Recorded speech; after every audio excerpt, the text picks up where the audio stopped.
আজকের আলোচনায় সবাইকে স্বাগত জানাচ্ছি। আমাদের আজকের আলোচনার বিষয় ভূমিক্ষয়ের কারণ এবং এই ভূমিক্ষয়ের ফলে কি ধরনের ক্ষতি হয়।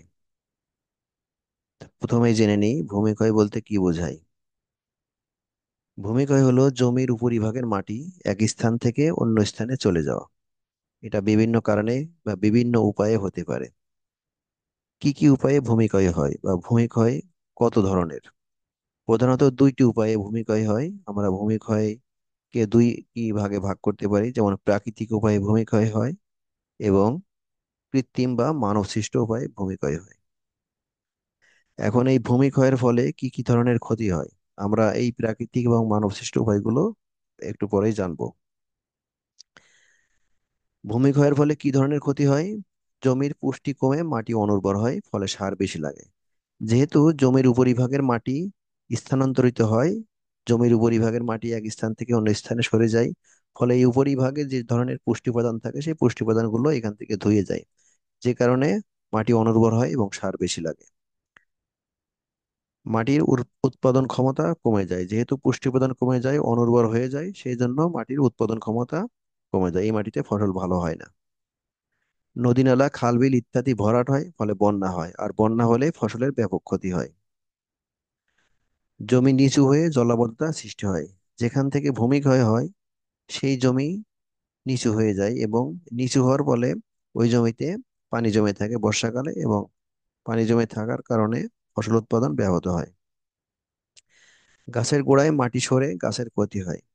গাছের গোড়ায় যদি ভূমিক্ষয় হয় তাহলে সেই গাছের অনেক ক্ষতি হয়, গাছ উপড়ে যেতে পারে বা গাছের বৃদ্ধি হয় না। নদী ভাঙনে আবাদি জমি নষ্ট হয় এবং মানুষ গৃহহীন হয়। ফসলি জমির উপর বালু পড়ে জমি অনুর্বর হয়। অণুজৈবিক কার্যাবলী কমে। মাটিতে বিভিন্ন ধরনের উপকারী ছত্রাক এবং ব্যাকটেরিয়া থাকে। যে উপকারী ছত্রাক এবং ব্যাকটেরিয়াগুলো সাধারণত জমিকে উর্বর করে, মাটিতে বায়ু চলাচল বৃদ্ধি করে, অনেক গাছের পাতা বা আবর্জনাগুলোকে পচিয়ে সারে পরিণত করে, এবং আরো অনেক কাজ করে থাকে, যেমন বাতাসের নাইট্রোজেনকে গাছের জন্য গ্রহণ উপযোগী করে দেয়। এইরকম যে সকল অণুজীব ব্যাকটেরিয়া এবং ছত্রাক আছে তাদের কার্যাবলী কমে যায়, এবং কমে যাওয়ার কারণে মাটি অনুর্বর হয়ে যায়। নদীর গভীরতা কমে নৌ চলাচল ব্যাহত হয়। যেহেতু ভূমিক্ষয়ের ফলে এই মাটিটা নদী নালা খাল বিলে যে জমা হয়, যে কারণে নদী তলানি পড়ে নদী ভরাট হয়ে যায়, এবং ভরাট হওয়ার কারণে নৌ চলাচল ব্যাহত হয়। পাহাড় ধসে পরিবেশ বিপর্যয় হয়। পাহাড়ে যে সকল ঘরবাড়ি থাকে সেগুলো নষ্ট হয়ে যায়, ধ্বংস হয়, এবং জানমালের ক্ষতি হয়। রাস্তা ভেঙে চলাচলে বিঘ্ন সৃষ্টি হয়। এখন জানবো ভূমিক্ষয়ের কারণ কি কি কি কারণে ভূমিক্ষয় হয়। আমরা একটু আগে জেনেছি যে প্রাকৃতিক এবং মানবসৃষ্ট দুইটি কারণ, এই কারণগুলোই বিস্তারিত একটু আলোচনা করব। যেমন বৃষ্টিপাত এবং সেচ। এখানে দুইটি কারণ আছে, একটি হলো বৃষ্টিপাত, এটি হলো প্রাকৃতিক কারণ, এবং সেচ হলো মানবসৃষ্ট কারণ। বৃষ্টিপাতের ফলে জমির উপরিভাগের মাটি ধুয়ে যেদিকে ঢালু সেই দিকে প্রবাহিত হয়, ফলে বৃষ্টিপাতের কারণে মাটি ভূমিক্ষয় হয়। আর সেচ আমরা যখন জমিতে দিয়ে থাকি তখন এই সেচের পানি যে সেচের নালা দিয়ে যায় তখন মাটি কেটে ধুয়ে নিয়ে চলে যায়। এই বৃষ্টিপাত এবং সেচের মাধ্যমে ভূমিক্ষয় হয়। এরপরে বায়ু প্রবাহের কারণে ভূমিক্ষয় হয়।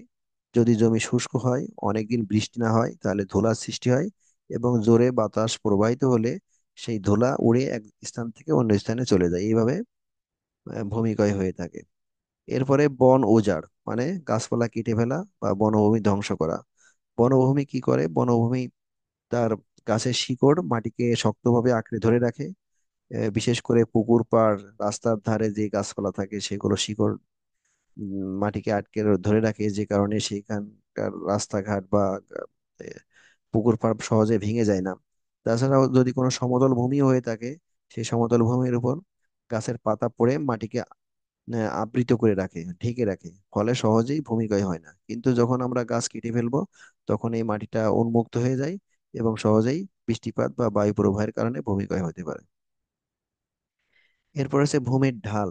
ভূমি যদি সমান না হয়ে উঁচু নিচু হয়, একদিকে ঢালু হয়, তাহলে উঁচু স্থান থেকে সহজেই মাটি বৃষ্টি বা মানুষের কার্যাবলীর কারণে চাষের ফলে উপর থেকে মাটি নিচের দিকে বৃষ্টির ফলে প্রবাহিত হয়, বা যখন চাষ দেওয়া হয় তখন কিন্তু মাটির দলাগুলো নিচের দিকে নেমে আসে, এইভাবে ভূমিক্ষয় হতে পারে। ভূমি কর্ষণ পদ্ধতি, অর্থাৎ জমিতে আমরা যে লাঙল দিয়ে চাষ করি বা পাওয়ার টিলার বা ট্রাক্টর ব্যবহার করে থাকি, এই মাটিকে আলোড়িত করা হয় বা আলগা করা হয়।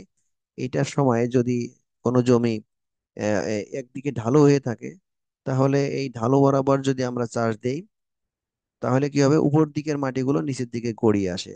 আর যদি চাষটা দেয়া হয় ঢালের আড়াআড়িতে, তাহলে কিন্তু এই ভূমিক্ষয়টা কম হয়। তাহলে ঢাল বরাবর লম্বা লম্বা যদি চাষ দেওয়া হয় তাহলে ভূমিক্ষয় বেশি হবে, আর ঢালের আড়াআড়িতে যদি চাষ দেওয়া হয় তাহলে ভূমিক্ষয় কম হবে। এই চাষ দেওয়ার পদ্ধতি বা কর্ষণ পদ্ধতির মাধ্যমেই আহ, পদ্ধতির উপরে ভূমিক্ষয় নির্ভর করছে। এরপর পরে আছে মৃত্তিকার প্রকৃতি বা মাটির প্রকৃতি, কোন ধরনের মাটি। মাটি যদি বেলে মাটি বা এঁটেল মাটি হয় তাহলে সেই মাটিতে ভূমিক্ষয় বেশি হবে। আর যদি দোআঁশ মাটি হয় তাহলে ভূমিক্ষয় কম হবে। বেলে মাটি খুব তাড়াতাড়ি শুকিয়ে যায় বায়ু প্রবাহের ফলে, অথবা বেলে মাটি একটু লুজ বা আলগা থাকে, যে কারণে বৃষ্টিপাতের ফলেও মাটি এক স্থান থেকে অন্য স্থানে সরে যায়। আবার যদি এঁটেল মাটি হয়, এঁটেল মাটিতে পানি জমে থাকে অনেকদিন, সেখানে কাদা হয়, এবং কাদা হওয়ার কারণে মাটির কণাগুলো বৃষ্টিপাতের ফলে সহজেই উপর থেকে সরে যায়। কিন্তু যদি দোআঁশ মাটি হয়, দোআঁশ মাটির তে জৈব পদার্থের পরিমাণ বেশি থাকে এবং ছিদ্র থাকে, যে ছিদ্র দিয়ে পানি নিচের দিকে গড়িয়ে যায়, নিচের দিকে নিচে নেমে যায়, যে কারণে ভূমিক্ষয় কম হয়।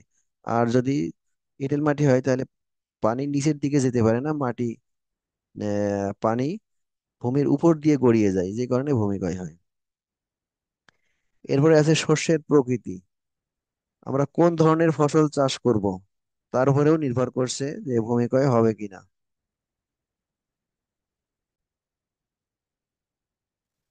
শস্যের প্রকৃতি অর্থাৎ যে ফসল আমরা উৎপাদন করব সেই ফসলের যদি ডালপালা বেশি থাকে, শিকড় যদি চারিদিকে ছড়িয়ে থাকে, তাহলে শিকড় মাটিকে আঁকড়ে ধরে রাখে, ভূমিক্ষয় কম হয়।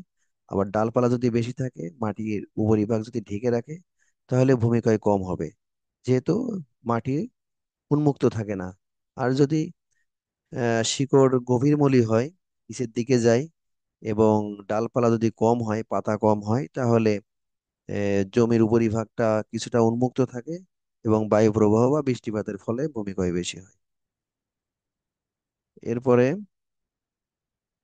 ফসল চাষের নিবিড়তা, তার মানে আমরা একটি জমি থেকে বছরে কয়টি ফসল করব, কত ঘন ঘন ফসল চাষ করব, এটাকে বলা হয় নিবিড়তা।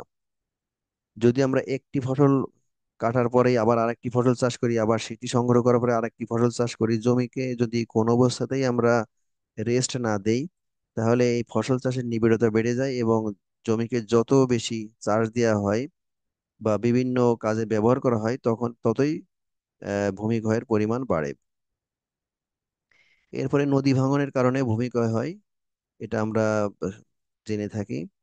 এরপরে বন্যার পানি, বন্যার পানিতে সাধারণত আমরা দেখে থাকি বন্যার পানি ঘোলা হয়, বন্যার পানিতে প্রচুর পরিমাণে মাটি স্রোতের মাধ্যমে এক স্থান থেকে অন্য স্থানে চলে যায়।